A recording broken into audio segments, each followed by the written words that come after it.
নিজেদের গাছের আপেলগুলো আস্তে আস্তে খুব বড় হয়ে যাচ্ছে মাশাআল্লাহ। আসসালামু আলাইকুম এভরিওয়ান, ওয়েলকাম করছি আমার নতুন আরেকটা ব্লগে আমাদের গার্ডেনের আপেলগুলো নিয়ে। কেমন আছেন সবাই? আশা করছি ভালো আছেন। এইবারের মতো এত আপেল তো আমাদের গাছে আগে কখনোই ধরেনি।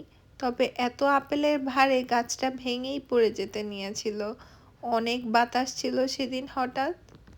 পরে বাবা অনেকগুলো লাঠি দিয়ে গাছটার সাথে বেঁধে দিয়েছে যাতে গাছটা সোজা হয়ে থাকতে পারে, বাতাসে খুব একটা সমস্যা না হয়।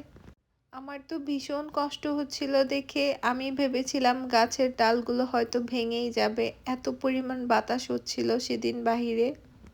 পরদিন সকালবেলা গিয়ে দেখি না, মাশাআল্লাহ গাছের আপেলগুলো আস্তে আস্তে বড় হচ্ছে, রোদ উঠে গিয়েছে আর সুন্দর করে আপেলগুলো আস্তে আস্তে বড় হয়ে উঠছে। যদিও আপেল আমার খুব একটা পছন্দের ফল না, তবে দেখতে খুবই ভালো লাগে, নিজেদের গাছের আপেল বলে কথা।